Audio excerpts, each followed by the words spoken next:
রিফাত সাহেবের সামনে এসে দাঁড়িয়ে বলল, ভুল করে ফেললি, তুই আমাকে ডেকে অনেক বড় ভুল করলি। আমি মৃত ছিলাম, ভালোই ছিলাম, জাগিয়ে দিবি। রিফাত সাহেব থর থর করে কাঁপছে, ভয়ে তার শরীরের সমস্ত লোম দাঁড়িয়ে গেল। তিনি লক্ষ্য করলেন ধীরে ধীরে অবয়বটা আরো দানবীয় আকার ধারণ করল, আর খুব দ্রুত এসে রিফাত সাহেবের শরীরে প্রবেশ করে বলে উঠল, দুনিয়া।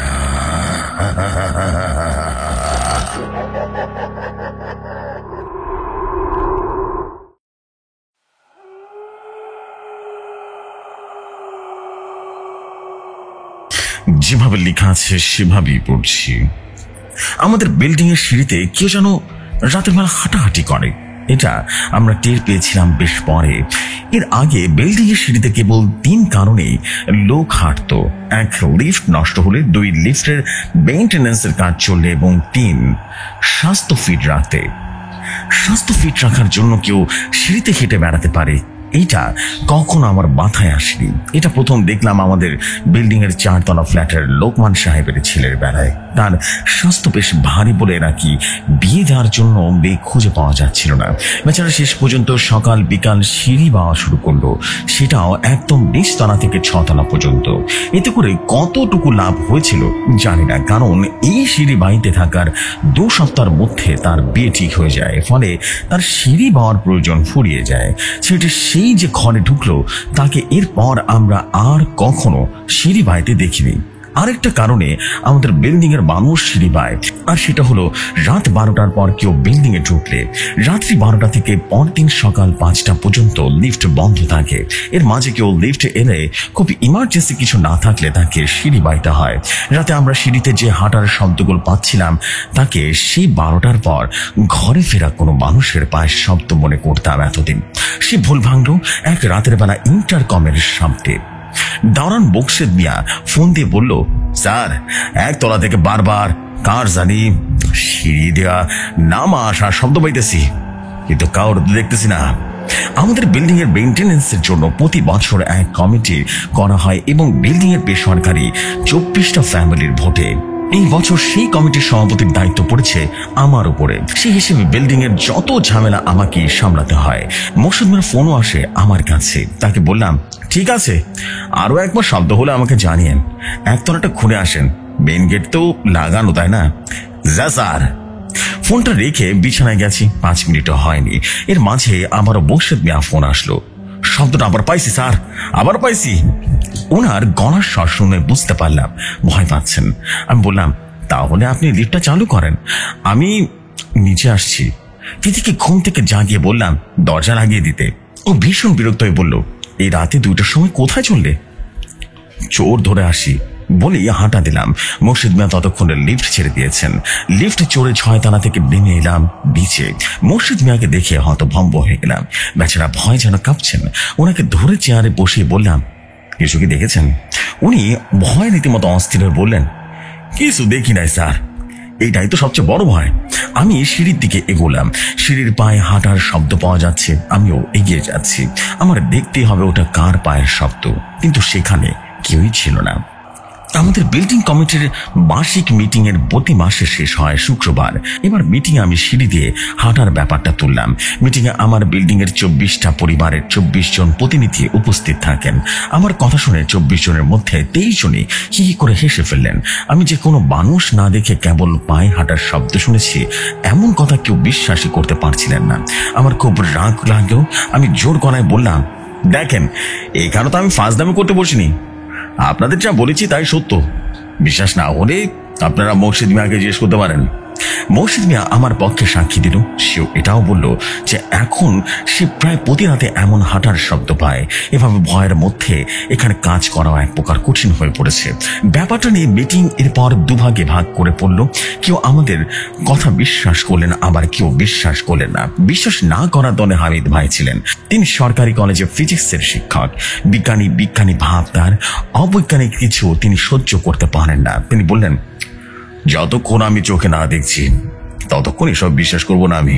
আমি বললাম, ঠিক আছে, সেদিন রাতে আমি যেমন নিস্তলায় গিয়েছিলাম, আপনিও রাত্রেবেলা তেমনই বসে থাকবেন, আপনার দেখার ইচ্ছা পূরণ হয়ে যাবে। আমার ওসব দেখার ইচ্ছা নেই, ভুয়া একটা কাজ আমি রাত্রে ঘুম হারাম করতে পারবো না।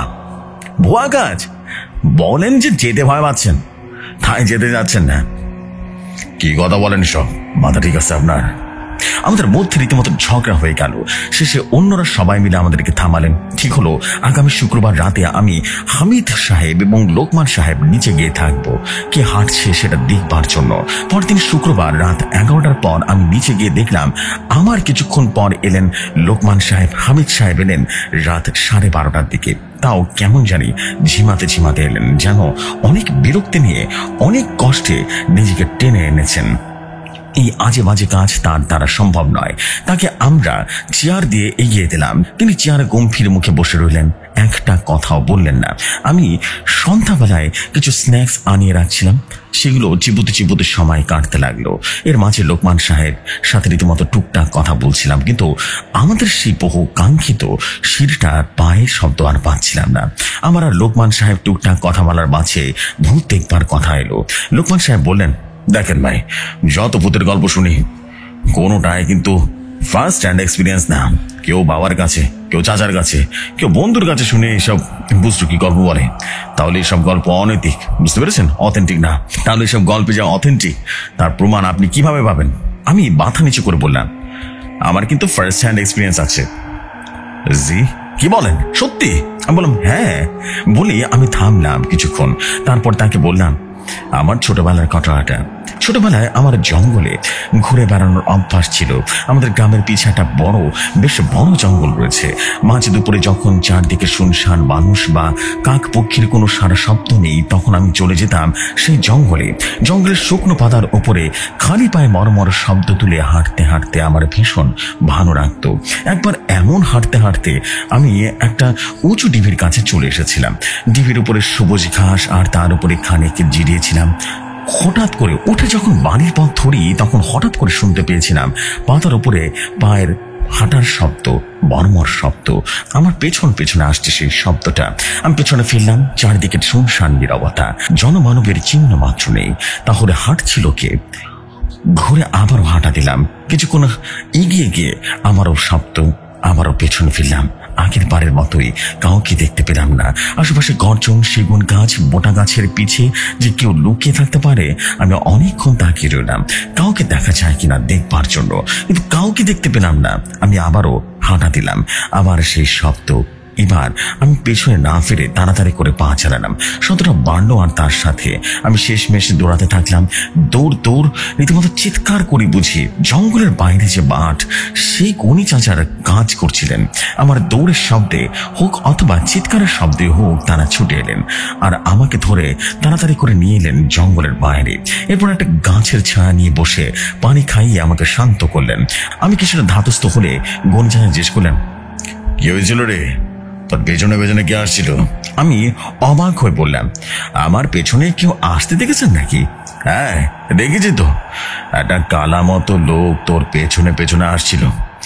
আমার যাওয়ার পর ওকে দেখিনি, মনে হয় লুকিয়ে পড়েছে। আমি তখন আমার সব ঘটনা ওনাকে বললাম এবং উনি ওনার ঘটনা শুনে ওনারা ভীষণ বকা দিলেন। বললেন, জানিস না, ওই জঙ্গলে একা একা যাওয়া মানা। আমরা সারাদিন এখানে একা কাজ করি, ওই জঙ্গলের সামনে ভুলেও যায় না। জঙ্গলের কাহিনীটা কি ছিল আমি জানতাম না, বাবা মা আমাকে কখনো বলেনি। সেদিন সেই নির্জন দুপুরবেলা যখন জঙ্গলের কাহিনীটা শুনলাম, আমি নিজেও বিশ্বাস করতে পারছিলাম না। কিছু ভয়ঙ্কর এক বিপদ ডেকে এনেছি এবং সেখান থেকে যে বেঁচে এসেছি, এটাই অনেক বড় বিষয়।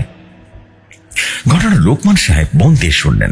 শেষে জিজ্ঞেস করলেন, গনি চাচা আপনাকে কি বলেছিল বলুন তো?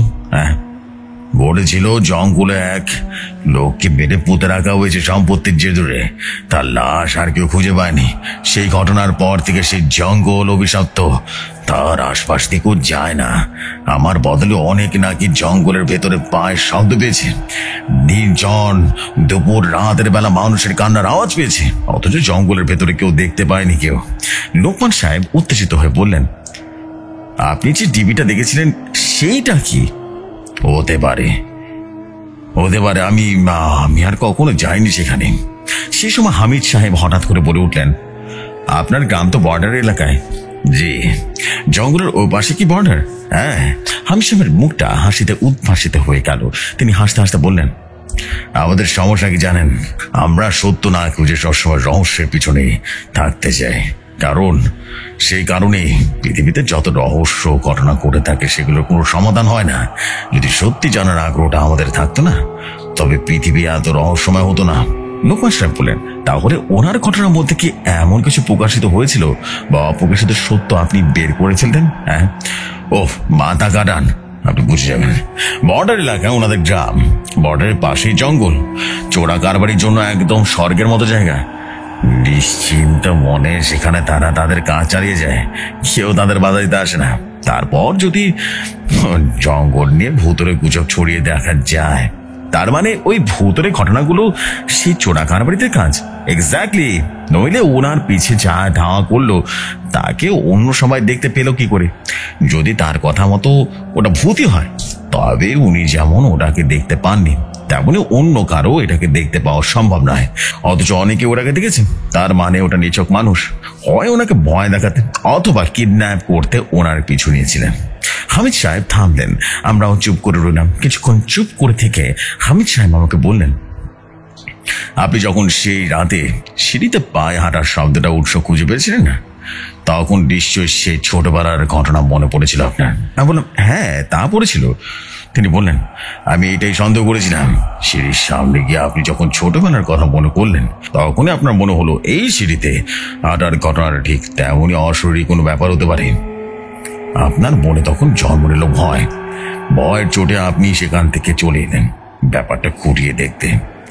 আমি দেখেছি, অনেকক্ষণ দাঁড়িয়েছিলাম সে সিঁড়ির গোড়ায়, কিন্তু সিঁড়িতে তো ওঠেননি বা অন্য কোনো তনায় তো যাননি। কেউ সিঁড়িতে হাঁটছে কিনা দেখতে গিয়েছিলেন? না। সেটাই, গেলে হয়তো বা কাউকে দেখতেন, অথবা নাও দেখতে পারতেন, যেমন দারোয়ান দেখতে পাননি। সে কেন দেখতে পায়নি? সে দেখতে পায়নি কারণ সে হাঁটার শব্দ আমাদের বাসায় হয়নি, হচ্ছিল পাশের বাসায়। মাঝরাতে নির্জনতার সামনে সামান্য শব্দ কিন্তু অনেক দূর থেকে শোনা যায়। সেই শব্দ শুনে আমাদের নার্ভাস দারোয়ান ভেবেছেন আমাদের বিল্ডিং এর শব্দ। আমি আর লোকমান সাহেব চুপ করে রইলাম। হামিদ সাহেব মুচকি মুচকি হাসতে লাগলেন। এরপর বললেন, চলুন, সব সমস্যার সমাধান তো হলো, এবার ঘরে ফিরে যাই। আর একটু থাকে না, যদি শব্দটা পাওয়া যায়। পাবেন না, আজ রাতে হবে না সে শব্দটা। বলতে বলতেই সিঁড়ির মাথায় শব্দ পাওয়া গেল। কেউ একতলা থেকে নেমে আসছে নিচে। আমরা নিঃশ্বাস আটকে সেদিকে তাকিয়ে আছি। কে নামছে দেখবার জন্য। শব্দটা নেমে আসছে উপর থেকে। এরপর একবার ঘাড় ঘুরিয়ে সে চলে আসবে আমাদের সামনে। আমাদের বুক, হৃৎপিণ্ড সবকিছু যেন হাতুড়ির মতো ঢক ঢক করছে। আমি জানি কাউকে দেখা যাবে না। হামিদ সাহেবের সকল ডিটেকশন যেন মাঠে মারা যাবে। আর বাঁচছে কয়েক ধাপ। তারপর কিন্তু প্রচন্ড হতাশ হয়ে দেখলাম একজন নিচে নেমে আসছেন। তার মানে আধিভূতে কোনো ব্যাপার নেই, সবকিছু হামিদ সাহেবের মতনই সাধারণ ব্যাপার। আমি তো হতাশ হলাম। লোকমান সাহেবের দিকে তাকিয়ে দেখলাম তিনি স্বস্তির নিঃশ্বাস ফেলছেন। লোকটাকে যদিও চিনতে পারেনি, কোনো ফ্ল্যাটের মেহমান হবেন তিনি হয়তোবা। পেছন ফিরে দারোয়ানকে জিজ্ঞেস করতেই যাচ্ছিলাম তিনি কোন ফ্ল্যাটের লোক, কিন্তু হামিদ সাহেবের দিকে চোখ পড়তে আমার মুখের কথা যেন থেমে গেল। তিনি আমাদের পেছনে দাঁড়িয়েছিলেন। দেখি প্রচন্ড আতঙ্কে তার মুখ সাদা হয়ে গেছে, চোখ উল্টে গেছে, মুখ দিয়ে গো গো আওয়াজ বের হচ্ছে। আমি আর লোকমান সাহেব ঝাপটে ধরে তাকে পড়ে যাওয়া হাত ঢেকে দিতে মতো বাঁচালাম। তারপর মুখে পানি দেয়া এবং বাসায় নেয়া, ডাক্তার ডাকা, হইচই, এসবের পুরো রাত চলে গেল।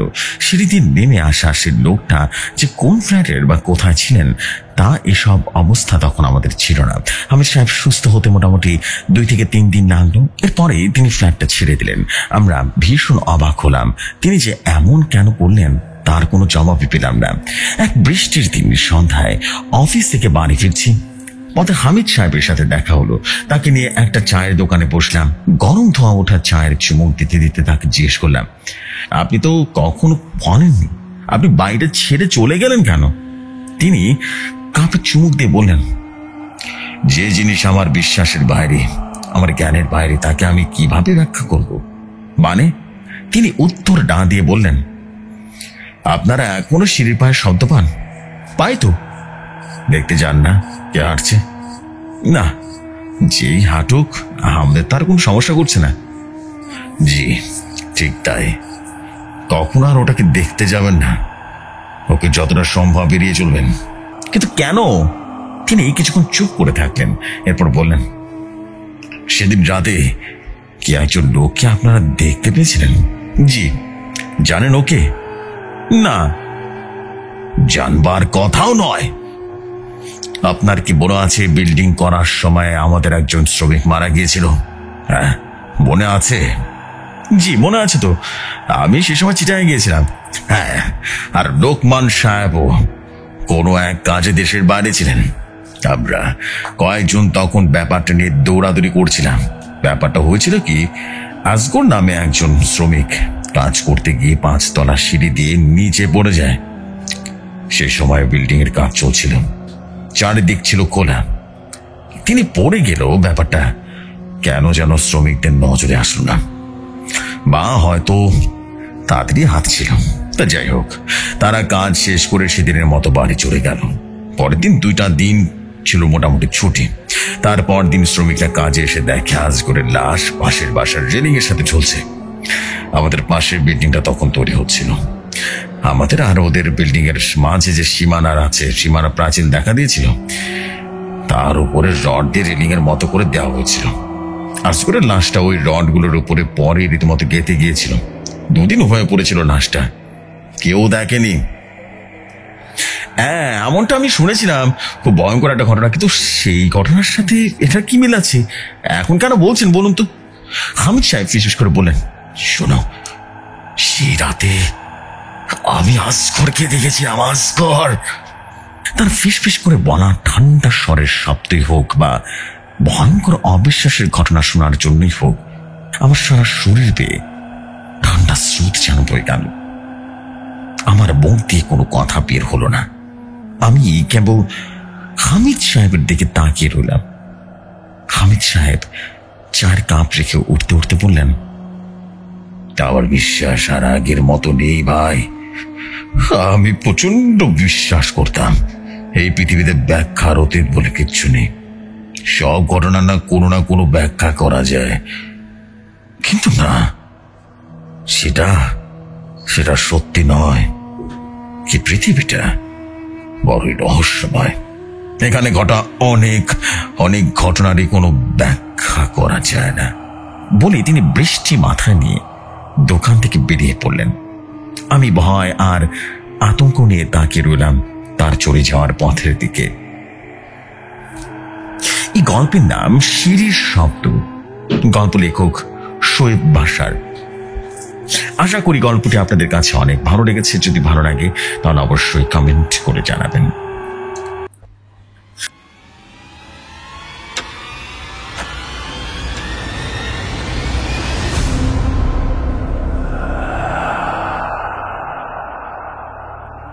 Thank you so much for a beautiful story, and I believe স্টোরিটা ভালো লাগছে যেরকম ঠিক তেমনই ক্রিপি ছিল। লাস্টে একটা বড় ধাক্কা ছিল স্টোরিটা।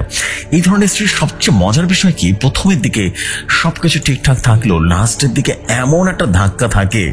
ওফ man, this is brilliant story ছিল, অনেক ভালো একটা স্টোরি ছিল এবং আমার নিজের গায়ে কাঁটা দিয়ে উঠছিল বারবার। This is beautiful wow. And I believe যারা সবাই শুনছেন তারা অনেক এনজয় করেছেন স্টোরি। আর এনজয় না করার কি আছে ভাই, আপনারা এত সুন্দর সুন্দর স্টোরি পাঠান, মাশাআল্লাহ। This is beautiful. Thank you very much for this story. And ইনশাল্লাহ সামনে দারুণ কিছু অপেক্ষা করছে, এটা বলাই বাহুল্য। বিকজ আপনাদের যে ঘটনা হচ্ছে না, জাস্ট মাথা নষ্ট story. Thank you very much. And ইনশাল্লাহ দারুণ কিছু হয়ে যাবে। আমি এখন যেটা করতে চাই সেটা হচ্ছে কথা না বাড়িয়ে আমরা পরবর্তী ঘটনায় চলে যাই, এবং পরবর্তী ঘটনা ইনশাল্লাহ আপনাদের কাছে অসম্ভব ভালো লাগবে। চলে যাই পরবর্তী ঘটনায়। যেভাবে লেখা আছে সেভাবেই পড়ছি। 19 মার্চ সকাল 10টা আমরা সকালে রওনা দিয়েছি নানু বাড়ির উদ্দেশ্যে। সে ছোটবেলায় এসেছিলাম নানু বাড়িতে, তারপর আর নিয়ে আসেনি নানু বাড়ির কথা বললেই কেন যেন অজুহাত দিয়ে দিত। এবার অনেক জোর করাতে মা রাজি হলেন, কিন্তু মায়ের মুখে এক অজানা ভয় কাজ করছিল। তা যাই হোক, অবশেষে আমরা যাচ্ছি। তাহলে বিকাল 5:45 তখন আমরা নানু বাড়িতে পৌঁছালাম। সবার সাথে কথোপকথন শেষ করে খাওয়া দাওয়া করলাম। নানু বাড়িতে যাওয়ার অন্যতম আরেকটা কারণ হলো পদ্ম বিল। ছোটবেলায় নাকি আমি অনেকবার এই বিলের ধারে এসে খেলতাম। অনেকবার অনেকটা পথ জার্নি করে আসার কারণে আর দিনের বেলা যাওয়ার উঠে আসেনি। রাত হয়ে গেছে, আমি এখনো জেগে আছি। কেন যেন ঘুম আসছে না। আমি যে রুমে থাকি সেই রুমের জানালা দিয়ে খুব সুন্দরভাবেই দেখা যাচ্ছিল সেই বিলটা, জ্যোৎস্না ভরা রাত আর ফুটন্ত পদ্ম ফুল। তাই আর দেখার লোভ সামলাতে না পেরে বসে পড়লাম জানালার কাছে। হঠাৎ করে দেখলাম আমার বয়সী একটা মেয়ে পদ্ম বিলের পানির দিকে নেমে যাচ্ছে। ভেবেছিলাম চোখের ভুল হতে পারে, কিন্তু ভালো করে পর্যবেক্ষণ করে দেখলাম আমি ভুল দেখছি না। আর একটু ভালো করে দেখলাম মেয়েটা বিল থেকে পদ্ম ফুল তুলছিল। কিন্তু এত রাতে একটা মেয়ে পদ্ম ফুলে কি করবে ভেবে পাচ্ছিলাম না। আর এই জ্যোৎস্না রাতের বিলের পানি আর এই ফুল দেখে আমারও লোভ হচ্ছিল সেখানে যাওয়ার। যেই ভাবা সেই কাজ, বাড়ির সবার চোখে ফাঁকি দিয়ে চলে গেলাম বিলের কাছে। আর একটু কাছে গিয়ে দেখলাম মেয়েটার প্রায় অর্ধেক শরীর পানির নিচে ডোবানো, কারণ ফুলগুলো আনতে হলে পানিতে নামা ছাড়া আর কোনো উপায় নেই। এখানে যেহেতু এসেছি একটা ফুল নিয়ে যাবো ভাবছিলাম, তাই মেয়েটিকে ডাক দিলাম, ও মেয়ে, আমাকে ফুল দিতে পারবে? মেয়েটি আমার কথায় কোনো কর্ণপাত করলো না, মনে কোনো শুনতে পায়নি। তাই আরো কয়েকবার ডাক দিলাম। শেষ ডাকে মেয়েটি আমার দিকে ফিরে তাকালো। তারপর হাতের ফুলগুলো নিয়ে পানি থেকে উঠে এসে আমাকে বলল, আপনি কি এই এলাকার নতুন আছেন আপা? আমি বললাম, না গো, ওই যে দেখছো না সামনের বাড়িটা, ওইটা আমার নানু বাড়ি। অনেক বছর আসা হয়নি, এই জন্য হয়তো আমাকে তুমি দেখো নে। আচ্ছা, তোমার বাড়ি কোথায়? আর এত রাতে ফুল দিয়ে কি করবে? আমি এমনি বাসায় যাবো, কাম করি আর কি। ওনার মায়া রেনুমা। আর এই ফুলগুলো আমার অনেক পছন্দের আপা। করিম চাচার মেয়ে শুনে আমি অবাক হয়ে গেলাম। বললাম, তুমি আমাকে চিনো না? আমি পড়নি। তোমার মনে আছে আমার ছোটবেলায় কত খেলতাম? তখন মেয়েটার মুখে এক তৃপ্তির হাসি ফুটে উঠলো আর বলল, আফামনি, আমনে জানেন আফামনি, আমনের কথা আমার সবসময় মনে পড়তো। আমি কত ডাকতাম।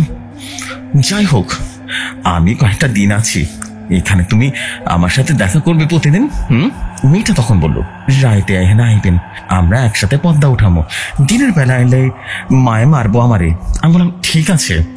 তারপর থেকে প্রতিদিন সবার চোখ ফাঁকে দিয়ে পদ্ম বিলে যেতাম, ওর সাথে পদ্ম তুলতাম, অনেক কথা বলতাম। হঠাৎ একদিন মা এলো আমার রুমে, কিন্তু কোথাও আমাকে খুঁজে পাচ্ছিলেন না। ঠিক তখনই জানালার কাছে যেতেই দেখলেন আমি পদ্ম বিলের পানিতে নেমে যাচ্ছি। মা আর দেরি না করে বিলের দিকে ছুটে যেয়ে আমাকে টেনে তুলতে লাগলেন, কিন্তু আমার কাছে মনে হচ্ছিল কে যেন আমাকে টানছে এই বিলের দিকে। বলছে, পন্নি, আমার কাছে চলে এসো, আমরা একসাথে থাকবো। তখনই মা আমাকে তার সর্বশক্তি দিয়ে টেনে তুললেন। আমি যেন একটা ঘোরের মধ্যে ছিলাম, কোথাও সে রেহানুমাকে খুঁজে পেলাম না।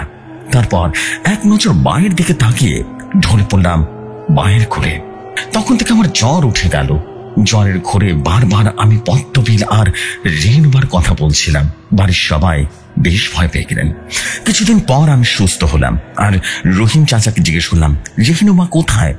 রহিম চাচা হঠাৎ করে কান্না করে দিলেন। বাড়ির সবাই ওনাকে না করেছিলেন আমাকে ওসব বলার জন্য, কিন্তু আমি জোর করাতে চাচা বাধ্য হলেন বলতে, আফামনি, আপনি ছোটবেলায় এই বাড়ি থেকে চলে যাওয়ার সময় আমার মাইয়ারে কইছিলেন একটা পদ্ম ফুল আনি দিতে। তখন আমার মাইয়া পদ্ম ফুল আনতে গিয়া বিলের মধ্যে ডুবা মরে গেছিল আপা, মরে গেছিল। এই বলে রহিম চাচা আবারও কান্না করতে লাগলেন। চাচার মুখে এসব শোনার পর আমার যেন বুকটা ফেটে যাচ্ছিল। ওর মৃত্যুর জন্য নিজেকে দায়ী মনে হচ্ছিল। এই কারণে কি মা আমাকে নানুর বাড়িতে আসতে দিত না? গ্রামের অনেকের মুখে শুনেছি গভীর রাতে সেই বিল থেকে নাকি কেউ আমার নাম ধরে চিৎকার করে ডাকে। গল্পের নাম পদ্মবিল, জেরিন মজুমদার পন্ডিত। ঘটনাটি ভালো লাগলে পড়ে শোনাবেন। অসংখ্য ধন্যবাদ ফর দিস বিউটিফুল স্টোরি। অদ্ভুত ছিল সত্যি, কেমন যেন একটা টুইস্টেড ব্যাপার ছিল। লাস্টে সেটা বড় ধরনের ধাক্কা ছিল। অসম্ভব রকম ভালো একটা স্টোরি ছিল।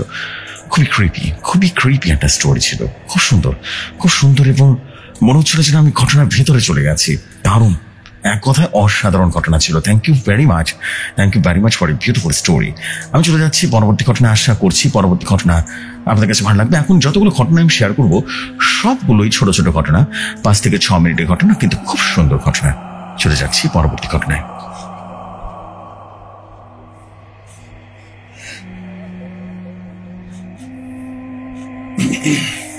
সাল 1992। ঘটনাটি ঘটে আমার ছোট মামার সাথে। আমি তার মতো করে উপস্থাপন করছি। রাত প্রায় 3টা, গভীর ঘুমে আচ্ছন্ন আমি। ফোন আসলো। নানি হঠাৎ খুব অসুস্থ হয়ে গেছেন, হাসপাতালে নিতে হবে। বলে রাখা ভালো, আমাদের বাসা থেকে নানি বাড়িতে যেতে 10 মিনিটের মতো সময় লাগে। নির্জন রাস্তা, গভীর রাত। এত কিছু না ভেবে তড়িঘড়ি করে বের হয়ে পড়লাম। হাসপাতালে নিয়ে গেলাম কয়েকজন মিলে। ডাক্তার আর সিদ্ধান্ত হলো ভর্তি হতে হবে স্যালাইন পুশ করার জন্য।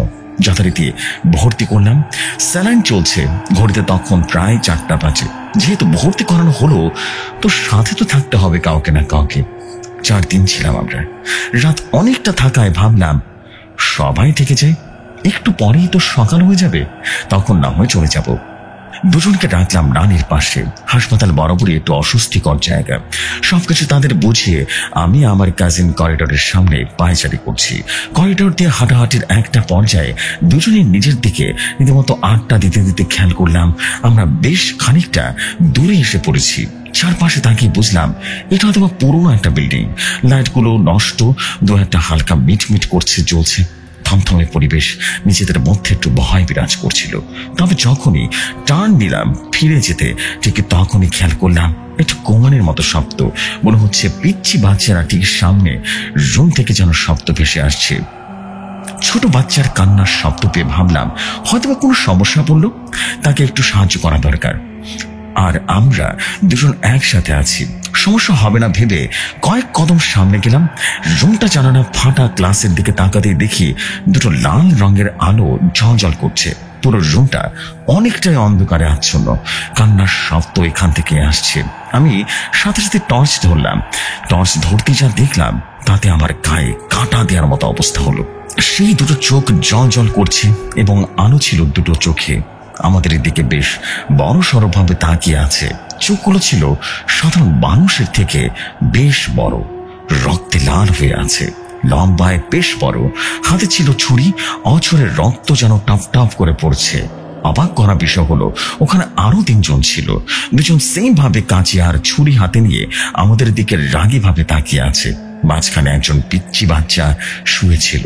দেখে মনে হচ্ছে বাচ্চাটার অপারেশন হচ্ছে বা হবে। স্ট্যাচু হয়ে গেলাম এই ঘটনার সামনে দেখে। আমাদের কারো মুখ দিয়ে কোনো কথাই যেন বের হচ্ছে না। বুঝলাম এখান থেকে পালানো খুব জরুরি, কিন্তু শক্তি নেই পায়ে। প্রচন্ড ভয় ফিল করছিলাম। খুব শক্ত করে আমাদের পা কেউ যেন বেঁধে রেখেছে। মাদ্রাসার ছাত্র ছিলাম বিধায় সূরা কিরাত পড়তে শুরু করলাম। পড়ার চেষ্টা করছি, কিন্তু কেন যেন পারছি না। আর ওই দিকে সেই ছুরি হাতে থাকা বিশাল দেখি লোকটা এগিয়ে আসছে আমাদের দিকে। কোন রকম সাহায্য না পেয়ে চোখ থেকে পানি ছাড়ছে অঝরে। মনে মনে আল্লাহ আল্লাহ করছি দুজনে। হঠাৎ মনে হলো আয়তাল কুরসি পড়ি। শরীরের সবটুকু শক্তি দিয়ে আঁথো আঁথো ভাবে পড়ছি। বলতে কথা তেমন একটা বের না হলেও ওই লোকটার সামনে আসতে একটু বাধা লাগছে দেখে পড়া থামায়নি। প্রায় 5 মিনিট পরে ফজরের আজান দিতে মুহূর্তের মধ্যে সবকিছু নর্মাল হয়ে গেল। আমরা ঠিকঠাক আছি, পরিবেশ ঠিকঠাক। লোক, বাচ্চার কান্নার শব্দ, পায়ে বাঁধা সব যেন নিমিষে বিলীন হয়ে গেল। দৌড়ে ওয়ার্ডে ফিরে এলাম, নানির ক্যাবিনে, এবং দুজনেই চেহারায় ছিল রীতিমতো ভয়ের ছাপ। সকাল হলে আমরা সেই জায়গায় আবারও যাই পুরো বিষয়টা বোঝবার জন্য। ওরা জানতে পারে ওই রুমটা অনেক দিনের পুরনো, অকেজ অবস্থায় বন্ধ হয়ে আছে। আগে এখানে অপারেশন করা হতো রোগীদের। ছোট মামা এই ঘটনাটি এর আগে কোথাও শেয়ার করেনি, কারণ হয়তো টেনশন বা ভয় পাবে সবাই। ওই 5 থেকে 6 মিনিটের ভয়ঙ্কর অধ্যায় ছিল এক বিভীষিকাময় অধ্যায়। ঘটনাটি আমি ভাবলেও আমার কাঁটা দিয়ে ওঠে। ঘটনার নাম অপারেশন রুম। এই ঘটনার মূল লেখক মাহমুদুল আল নূর কাপ্পু। আশা করছি ঘটনাটি ভালো লেগেছে। ভালো লাগলে অবশ্যই শেয়ার করে দিবেন জেফরি ভাই। থ্যাংক ইউ ভেরি মাচ আমাদের প্রিয় ভাই। Thank you very much for a beautiful story. And I hope শুধুমাত্র আমার কাছে নয়, সবার কাছে ঘটনাটি ভয়ঙ্কর রকম সুন্দর লেগেছে, বিকজ স্টোরি ওয়াজ আউটস্ট্যান্ডিং, খুবই সাসপেন্স ছিল ঘটনার ভিতরে, অদ্ভুত ছিল এবং ইউনিক ছিল। সবচেয়ে বড় বিষয় হচ্ছে ইউনিক ছিল ঘটনাটা, বেশ সুন্দর স্টোরি ছিল। থ্যাংক ইউ ভেরি মাচ আপনাকে, এবং অনেক অনেক ধন্যবাদ এই অসাধারণ ঘটনার জন্য। আপনার পরবর্তী ঘটনা অপেক্ষায় রইলাম। সো দিস দ্য ফ্যাক্ট, আমি আর দেরি করবো না, আমি এখন যেটা করবো সেটা হচ্ছে পরবর্তী ঘটনায় চলে যাবো। পরবর্তী ঘটনাগুলো কিন্তু ছোট ছোট, আশা করছি ঘটনাগুলো খারাপ লাগবে না আপনাদের। চলে যাই পরবর্তী ঘটনায়। 1980 সময়কার ঘটনা। দাদা কোন এক আত্মীয়ের বাড়িতে বিয়ের দাওয়াতে গিয়েছিলেন সেদিন। সারাদিন থেকে রাত্রিবেলা ফিরতে বেশি দেরি হয়ে যায়। সে সময় খুব একটা যানবাহন ছিল না বিধায় পায়ে হেঁটে দূরের রাস্তা অতিক্রম করতে হতো। যথারীতি আদম দিঘি থেকে গোর গ্রামে পথে হেঁটে হেঁটে আসছিলেন তিনি। হাতে আত্মীয়দের বাড়ি থেকে দেয়া কিছু হাঁড়ি করে এবং হাঁড়ির রান্না গরুর মাংস। তখনকার সময় প্রত্যন্ত গ্রাম অঞ্চলে সন্ধ্যার পরপরই সবাই ঘুমিয়ে যেত, নিশ্চুপ হয়ে যেত দূর দূরান্ত অব্দি সকল রাস্তা, বাজার এবং গ্রাম। দাদার ফেরার পথে একটা জায়গা পড়ে, কারবালা। লোকমুখে প্রচলিত আছে জায়গাটা নাকি ভালো নয়। দাদা মাঠ জমির মধ্যকার রাস্তা দিয়ে হাঁটতে হাঁটতে যখন ওই কারবালা জায়গার আশেপাশে এসে পৌঁছালেন, তখন দেখলেন সামনে জমির আইল থেকে একটা বড় আকৃতির শিয়াল জমিতে নেমে গেল। দাদা বিষয়টা খুব ভালো করে গুরুত্ব না দিয়ে নিজের মতো করে হাঁটতে থাকেন। তবে তখন থেকে শুরু হয় অদ্ভুত সব ঘটনা। দাদা হাঁটতে হাঁটতে খেয়াল করেন পেছন থেকে কেউ যেন দাদাকে অনুসরণ করছে, যেন ঠিক পেছনে ঘাড় ঘোরালে দেখতে পাবে এত কাছে। দাদা থেমে পেছনে ফিরতে দেখতে পান ওখানে না, কেউ নেই। দূর দূরান্ত অব্দি পেছনে কোনো হদিস নেই কারো। নিশ্চিন্ত মনে সামনের দিকে ঘুরতেই দাদা হকচকিয়ে যান। ঠিক সামনে একটা বড় আকারের কুকুর দাঁড়িয়ে আছে, যাদের হালকা আলো স্পষ্ট বোঝা যাচ্ছে কুকুরটা হিংস্র, ভয়ঙ্কর হিংস্র। দাদার মনে কিছু একটা খটকা লাগে। ওই কুকুরটা তো ধূমপান অভ্যস্ত থাকায় দাদার পকেট থেকে যে যত কিছু ছিল দেশলায় একটু বাক্স আগুন জ্বালিয়ে বিড়ি ফুঁকতে চান তিনি। অবশ্য আগুনের ঝলক দেখার সাথে সাথে কুকুরটা শূন্যের সাথে মিলিয়ে গেল। দাদার আর বুঝতে বাকি রইল না জিনিসটা কি ছিল। ভয় তিনি হাঁটতে থাকেন, বিড়ি জ্বালিয়ে হাঁটতে থাকেন। ভয় আর আতঙ্কে তার পুরো শরীর ঘামছিল, যেন আগুন থাকায় সে যাত্রায় তিনি রক্ষা পেয়েছেন। অবশ্য ঘটনা তখনও শেষ হয়নি। হাঁটতে হাঁটতে বেশ কিছুক্ষণ পর তিনি শুনতে শুরু করলেন ঘোড়ার শব্দ, ঘোড়া দৌড়ানোর শব্দ, যেন শব্দটা তার চারপাশে চক্রাকারে ঘুরছে। একটা সময় শব্দটা পেছন থেকে স্থির হয়ে যায়। তিনি সাহস করে পেছনে ফিরে যা দেখলেন তা দেখে বোধহয় কেউ বিশ্বাস করতে পারছিল না। তিনি দেখলেন একটা বড় আকৃতির ঘোড়া দাঁড়িয়ে আছে। ঘোড়া বললে ভুল হবে, মাথা থেকে কোমর অব্দি মানুষ, বাকি অংশ ঘোড়া। মানুষের আকৃতি অনেকটা আদিকালের মানুষের মতো, বিশাল বড় শরীর, বড় চুল আর রাগান্বিত চাহনি। চোখের সামনের বস্ত এক অর্ধেক ঘোড়া অর্ধেক মানুষকে দেখে দাদা ঠিক থাকতে পারছিলেন না। কি সে ভয়ঙ্কর দৃশ্য তা যিনি দেখেছিলেন তিনি শুধু ভালো বর্ণনা করতে পারবেন। ঘোড়ার সাদৃশ্য বস্তুটা তার দিকে তেড়ে আসছে। নিজের সর্বোচ্চ শক্তি দিয়ে তিনি ছুটছেন, হাতে তখনও সেই বাঁশের হাড়ি। প্রাণ বাঁচানোর তাগিদে ছুটতে ছুটতে একটা সময় তিনি পৌঁছে যান মিঠা পুকুরে। মিঠা পুকুরের ওখানে এসে দাদার সর্বোচ্চ শক্তি দিয়ে লোকজনকে ডাকতে থাকেন, কে কোথায় আছো, আমাকে বাঁচাও। তখন তিনি খেয়াল করলেন পুকুরের পাশে বড় বট গাছের আড়াল থেকে তিনজন সাদা জুব্বা পরিহিত লম্বা মানুষ বেরিয়ে আসলেন। ওদের দুজনের ওই ঘোড়ার সাদৃশ্য বস্তুটাকে দৌড়ে দাঁড়ায়, আর একজন আমার দাদাকে আমাদের গ্রাম ঝিনাইদহ অব্দি এগিয়ে নিয়ে যান। লোকমুখে প্রচলিত আছে মিঠা পুকুরে দরবেশের বাজার আছে, কেউ বা বলেন সেখানে কিছু ভালো জিন থাকে। যাই হোক, তারপর দাদা বাড়ি ফিরে সবাইকে ডেকে গোসল করে তারপর নিজের ঘরে ঢোকেন। এরপর থেকে আর কখনো এমন কোনো ঘটনা ঘটেনি। এই ছিল ঘটনার নাম ঘোড়া মানব। এই ঘটনার লেখক মোহাম্মদ আবু নাইম। ঘটনাটি একদম সত্য ঘটনা।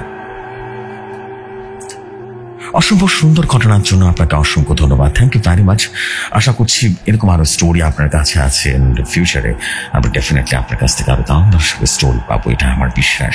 Thank you very much. আমরা এখন যেটা করবো পরবর্তী ঘটনায় চলে যাবো। আশা করছি পরবর্তী ঘটনা অনেক ভালো লাগবে সবার কাছে। চলে যাই সরাসরি পরবর্তী ঘটনায়।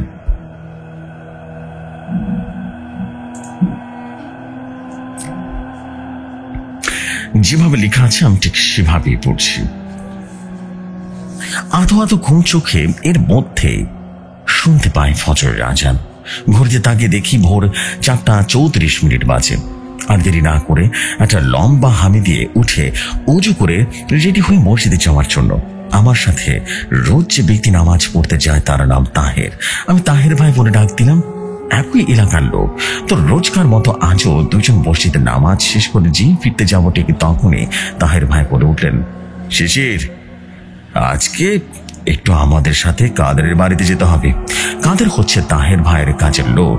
সকাল সকাল না গেলে অবশ্য কাদেরকে পাওয়া যাবে না। কাজের মানুষ কাদের সেখানে কাজ পায় চলে যায় দুমুঠো ভাতের আশায়। তখন আমি ভাবছিলাম কাদেরকে বাড়ি যেতে হলে তো কোঠি বাড়ির সামনে দিয়ে রাস্তা দিয়ে যেতে হবে, আর এই বাড়ি তো ভালো নয়, তার সামনের রাস্তা দিয়ে গেলেই কোথায় ভালো হবে। যারা ভোর অথবা তার আগে এই রাস্তা দিয়ে চলাফেরা করে তারা নাকি এই বুড়িটাকে তাল গাছের নিচে দেখতে পায়। রাস্তার পাশে সারি সারি তাল গাছ আর ঘন জঙ্গল। হয়তোবা তাহের ভাই আমাকে সাথে করে নিয়ে যাচ্ছেন, ভয়ের কারণে একলাই রাস্তায় পার হয়ে কাদেরকে বাড়ি যেতে পারবে না তাই। তারপর চললাম দুজন সেই রাস্তা ধরে। ঠিক তখনই কুঠি বাড়ির সামনে আসলাম আমরা। ঠিক তখনই আমার চোখে পড়ল সেই বুড়ির দিকে। তাহের ভাইকে বললাম, ভাই দেখেন, সে বুড়ি নয় তো? ততক্ষণে তাহের ভাই রীতিমতো বোঝার বাকি নয়, তাহের ভাই বললেন, পেছনে না তাকিয়ে হাঁটা দাও, তাড়াতাড়ি হাঁটা দাও। সেদিন কোনো মতে আমরা চলে যাই বিপদ কাটিয়ে। তার ঠিক একদিন পরে অনেক দূর থেকে আসা একটা ট্রাক এসে রীতিমতো রাস্তায় ফেসে যায় খুব বাজে ভাবে। অনেক চেষ্টা করার পরেও ট্রাকটা পেরোতে পারলো না ওই রাস্তা ধরে, কারণ বৃষ্টির টানে এই বৃষ্টির রাস্তাটা কাদা হয়ে একাকার হয়ে গেছে। সেদিন এলাকার একজন ড্রাইভারকে অনেকে নিষেধ করে গাড়ি না থাকার জন্য, কিন্তু ড্রাইভার চিন্তা করে গাড়িতে অনেক টাকার মালামাল আছে, যদি চুরি হয়ে যায় তখন সে মালিককে কি জবাব দেবে। তাই সে এলাকার কথা অমান্য করে গাড়িতে থেকে যায়। রাত 3টা থেকে 4টা বাজতেই টিপ টিপ করে বৃষ্টি হলো। পরিবেশটা আরো বেশি হিম হয়ে আসে। নিশিরাতে জঙ্গলের মধ্যে এক ভয়ঙ্কর রাস্তায় একটা ট্রাক একা একা আটকে আছেন একজন মানুষ। ব্যাপারটা ভাবলেই কেমন যেন ভয় ভয় লাগে। ড্রাইভার সাহেব হঠাৎ ঘুম থেকে জেগে ওঠে এবং গাড়ির গ্লাসের ওপাশে তাকাতেই দেখতে পেলেন একজন বৃদ্ধ মহিলাকে। এমন ভয়ঙ্কর চেহারা তিনি আগে কখনো দেখেননি। ড্রাইভারের সাথে মহিলার চোখে চোখ পড়তেই মহিলাটি ভয়ঙ্কর শব্দ করে অদ্ভুত হৃদয় বিদারক হাসি দিলেন, যেন এই মুহূর্তে ড্রাইভারের ডানা পাখির খাঁচা থেকে বেরিয়ে যাবে। ঠিক তখনই ড্রাইভার পালানোর জন্য ট্রাকটা স্টার্ট দিতেই চেষ্টা করলেন, হলো। এবার অবশ্য আর আটকে থাকলো না। এক ছুটে তিনি ভয়ঙ্কর রাস্তা পেরিয়ে পৌঁছে গেলেন কাছের এক বাজারে। বাজারে ঢুকতে আজান দিয়ে দিল আর ড্রাইভার জ্ঞান হারালো। তারপর সময় মতো এলাকাবাসী জড়ো হলো। তাকে অপচেতন অবস্থায় দেখে সীমা শুশ্রূষা করে রীতিমতো জ্ঞান ফেরান।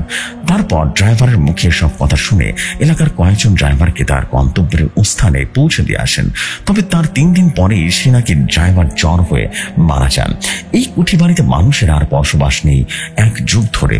গ্রামের বয়স্ক মানুষের মুখে জানা যায় এই বাড়িতে একজন বয়স্ক মহিলা আগে থাকতেন। সবাই সন্দেহ করে সেই বুড়ি, কেউ কেউ দেখতে পান সেই বুড়িকে। এই ঘটনার নাম কুঠি বাড়ি। গল্পের লেখকের নাম কবিতা আক্তার। অসংখ্য ধন্যবাদ কুঠি বাড়ি গল্পটি লেখার জন্য। খুবই অদ্ভুত এবং একই সাথে রহস্যময় গল্পের বহিঃপ্রকাশ ঘটেছে এই গল্পে। Thank you very much for your beautiful story. আমরা চলে যাচ্ছি পরবর্তী ঘটনায়। আশা করছি আপনাদের পরবর্তী ঘটনা অসম্ভব ভালো লাগবে। চলে যাই আরেকটি ছোট গল্পে। যেভাবে লেখা আছে সেভাবেই পড়ছি। এবার ঈদে কলেজ ছুটি হলে একে একে সবাই যখন বাড়ি যাওয়ার প্রস্তুতি নিচ্ছিল, আমি তখন ভাবলাম যে যাওয়ার আগের দিন ময়মনসিংহ থেকে ঈদের কিছু কেনাকাটা করে নেওয়া যায়। তাই বাসায় যাওয়ার আগের দিন কলেজের পরীক্ষা শেষ হলে গাঙ্গের পার্ক নিউ মার্কেটে গিয়ে কেনাকাটা করে হলের দিকে আসতে আসতে রাত হয়ে গেল। অতিরিক্ত জ্যামের কারণে বাগমারা মোড় থেকে রিক্সা নেমে হাঁটা দিলাম ক্যাম্পাসের দিকে।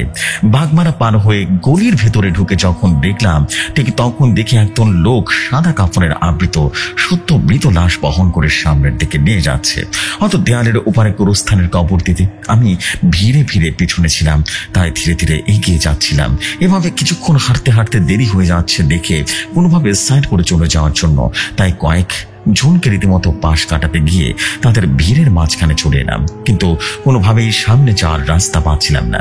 পুরুষ মানুষ রীতিমতো সংখ্যায় বেশি হওয়ার কারণে পুরো রাস্তাটা জুড়ে এলোমেলো ভাবে ছড়িয়ে ছিটে যাওয়া আমরা একা তাদের পাশ কাটিয়ে সামনে যাওয়ার সুযোগ দিচ্ছিলাম না। আমার খুব ইতস্তত বোধ হতে লাগলো। চারপাশে ঘিরে তীব্র আতর গন্ধ, যেন সামনে পেছনে সারা রাস্তা যেন কাপড় পরা এক মানুষের ধীর গতির লাশ বাহন, কিন্তু কোনো সারা শব্দ নেই কারো।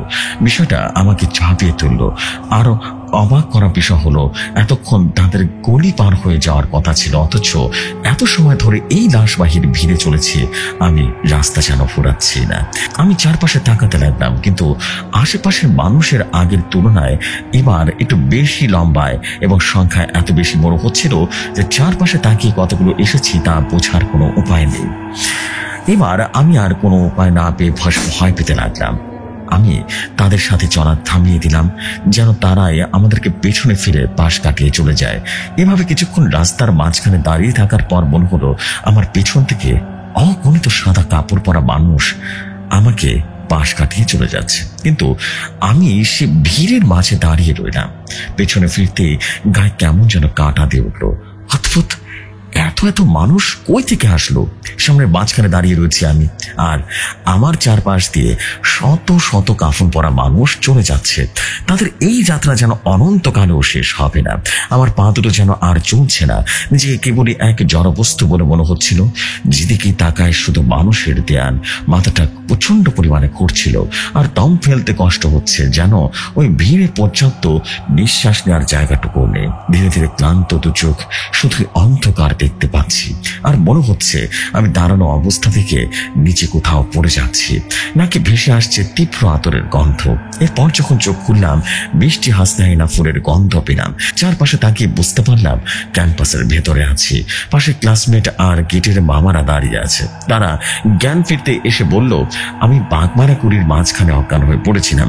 ভাগ্য ভালো যে গেটের ওয়াচম্যানরা আমাকে সাথে করে নিয়ে আইডি কার্ড দেখে আমাকে এখানে দিয়ে গেছেন, সাথে শপিং এর ব্যাগগুলো দিয়ে দিয়েছেন, যাতে তাদের ধারণা মতে অতিরিক্ত গরম এবং স্ট্রোকে নাকি আমি বাসায় জ্ঞান হারিয়ে ফেলেছি। কিন্তু আমার চোখে তখনও আবছা আবছা লাশবাহী সাদা কাফনে মোড়ানো সে লাশগুলোর কথা ভাবছিলাম। বুঝতে পারছিলাম না বিষয়টা নিতান্ত স্বাভাবিক নাকি প্যারানরমাল কিছু।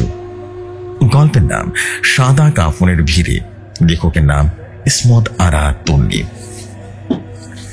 Thank you very much for এই স্টোরি। আশা করছি এরকম সাসপেন্স এবং রহস্যময় ঘটনা শুনতে সবারই ভালো লাগে। Thank you very much. আমি চলে যাচ্ছি আমাদের আজকের এপিসোডের সর্বশেষ গল্পে। ঘটনাটি যেভাবে পেয়েছি ঠিক সেভাবেই পড়ার চেষ্টা করছি। আশা করছি বেস্ট এক্সপেরিয়েন্সটা তাহলে পাবেন। আমরা যে বাসায় থাকতাম, বাসাটা অনেক বড় আর পুরনো। আমাদের ভবনের সামনে বাড়িদের দুতলা ভবন, তারপর একটা ভাঙা টিনের ঘর, আর তার পাশে অনেকটুকু খালি জায়গা পুরনো কিছু আম, নিম আর ডাব গাছ আছে। এই পাড়া হিন্দুদের বাড়ি এমনই হয়ে থাকে, সবই খুব পুরনো। ঘটনা 2023 জানুয়ারির দিকে। শুরুতে বলে রাখি, আমি টুকি টুকি নামের একটা বিড়াল পালি। সে রাতে হঠাৎ করে টুকি টুকি খুঁজে পাচ্ছিলাম না, না রুমে, না বারান্দায়, না আশেপাশে। রাত 12:30 ঘুমানোর সময় বিড়াল হারিয়ে যাওয়া ব্যাপারটা মোটেই স্বস্তিদায়ক ছিল না। সে যাই হোক, আমি স্বভাবত কোথাও বের হওয়ার আগে দোয়া দরুদ পাঠ করে বের হই। তেমনি তখন দরুদ পাঠ করে বাইরে বের হয়ে ফ্ল্যাশ জ্বালিয়ে ওকে ডাকতে থাকি। শুনতে পেলে ও সাড়া দেয়। আমি আমার ঘর থেকে বের হয়ে সামনে ওই ফাঁকা জায়গাটা ওকে খুঁজছিলাম। ঠিক সেই সময় থেকে কেমন যেন অদ্ভুত অদ্ভুত অনুভব করছিলাম, যেন আমার ঠিক পেছনে একজন আমাকে ডাকছে। এসব ভেবে পেছনে তাকিয়ে দেখি কিছুই নেই। এরপর ডাব গাছের ওদিকে যাওয়ার সময় ওপর থেকে খুব জোরে জোরে অদ্ভুত শব্দ হয়। মনে হচ্ছিল যেন ডালগুলো ভেঙে যাচ্ছে। আমি বিড়ালের চিন্তায় ভয় না পেয়ে আবারও সূরা পাঠ করা শুরু করলাম। তো যাই হোক, এরপর খুঁজতে শুরু করলাম আমার বিড়ালকে। এরপরে বাণিজ্যের ভবনটা ওদিকে আসতে শুরু করে। আমি ভাবছিলাম বিড়ালটা হয়তো বা শব্দ করছে ওটা, তাই ওদিকে চলে যায়। আমি খুঁজতে থাকি আমার বিড়ালকে। একটা সময় টিনের ঘরের পাশে থাকা মানিদের দোতলার উঠার সে লোহার সিঁড়ি দিয়ে যখন উপরে উঠতে শুরু করলাম, ঠিক তখনই ডাব গাছের ওদিক থেকে আবারও সেই চিরচেনা ভয়ঙ্কর শব্দ পেতে থাকে, যেন গাছটা ভেঙে যাচ্ছে। শীতের সময় কুয়াশার জন্য কিছুই দেখা যাচ্ছে না। তাও উপরের দিকে তাকিয়ে দেখি সারা মতো কিছু একটা নড়ছে, যদিও বাতাস নেই।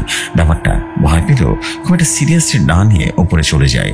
উঠে যেয়ে দেখি একটা বিড়াল দূরে বসে আছে। মনে মনে ভাবছিলাম, যে জিন হতে পারে। যেহেতু জিন বিড়ালের রূপ ধারণ করতে পছন্দ করে, তাই আমি শুরুতে আয়াতুল কুরসি পড়ে নিজেকে লক্ষ্য করলাম, তারপর আর কোনো বিড়াল নেই।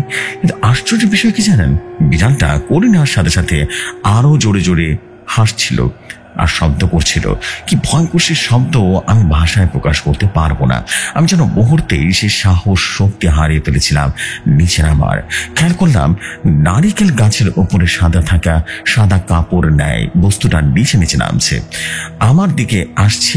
এবার আমার ভয়ের আর অন্ত ছিল না। আমি নিচেও যেতে পারছি না, দৌড়াতেও পারছি না। ঠিক তখন খেয়াল করলাম ছাদের সব জিনিসপত্র কেমন যেন অদ্ভুত দোল খাচ্ছে, যেন আমার শূন্যে ভাসমান আছে। ঠিক তখন আম্মুকে ডাক দেই, এতক্ষণ ধরে খুঁজে বের করেছিস, টুকি পেয়েছিস? আম্মু ডাক শোনার পর খেয়াল করলাম সব স্বাভাবিক।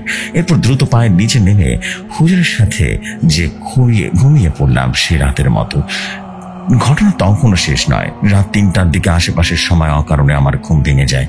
চোখ খুলতেই দেখি আমার পায়ের কাছে সাদা কাপড় পরা এক মেয়ে দাঁড়িয়ে আছে। চুলগুলো খোলা, অদ্ভুত রুক্ষ চুল, টোল পরা গালের আলতো করে হেসে দিল আমায় দেখে। অন্ধকারে যেন মেয়েটার স্পষ্ট দেখা যাচ্ছে। এসব দেখে আমার ভয় চিৎকার করে ওঠে। এরপর আম্মু এসে পানি দেন, সাথে কিছু সুরা পরে ঝাড়ফুঁক করে দেন। এরপর স্বাভাবিক হয়ে যায়। এছাড়া আরো একদিন বাসায় পানি না থাকায় গিয়েছিলাম, তখনও রাত ছিল। আম্মু বাসায় দাঁড়িয়ে আছেন আর আমি বাইরে। দূরের ভবনটার দিকে তাকাতেই দেখি সাদা শুধু শার্ট প্যান্ট পরা একটা লোক, অথচ গলা নেই। এটা দেখে আমি কোনোভাবে তাড়াতাড়ি করে রুমে ঢুকে সবকিছু লাগিয়ে দিই। এছাড়া আমার সাথে আর কোনো ঘটনা ঘটেনি। এগুলো ছিল আমার সাথে বাস্তবে ঘটে যাওয়া রিয়েল স্টোরি। এই ছিল ঘটনা। ভালো লাগলে পড়ে শোনাবেন। ঘটনার নাম টুকটুকি। ঘটনার লেখক ইউশা খান। অসম্ভব সুন্দর কিছু ঘটনা আশা করছি আপনাদেরকে আজকে শোনাতে পারলাম। ইটস ডেফিনেটলি ইন্টারেস্টিং ছিল, অনেক বেশি ক্রিপি বলবো না, বাট ইন্টারেস্টিং ছিল লাস্টের স্টোরিটা। আসলে কি প্যারানর্মাল বিষয়গুলো যখন ঘটে না, তখন হাড় হিম করা এক অনুভূতি দেয়, যেটা কিনা অন্য কাউকে ইনস্ট্যান্ট বোঝানো খুব এক প্রকার কষ্ট হয়ে যায়। সত্যি অদ্ভুত সুন্দর ছিল। আপনাকে অভিবাদন এই অসাধারণ স্টোরির জন্য। আপনার পরবর্তী ঘটনার অপেক্ষায় থাকলাম। আশা করছি পরবর্তী ঘটনা অসম্ভব রকম ভালো একটা ঘটনা হবে। দেরি না করে আমি আজকের মতো এখানে বিদায় নিচ্ছি। ইনশাআল্লাহ আপনাদের সাথে আবারও কথা হবে নতুন এপিসোডে। ততক্ষণ মতো সবাই ভালো থাকুন, সুস্থ থাকুন, অ্যান্ড ডেফিনেটলি ভৌতিক দুনিয়ার সাথে থাকবেন। আশা করছি ভৌতিক দুনিয়ার মতো সবসময়ের মতো দাম সব স্টোরি আপনারা শুনতে পারবেন। So this the fact. আমি আর দেরি করবো না, এখানে বিদায় নিচ্ছি। আসসালামু আলাইকুম, শুভরাত্রি সবাইকে।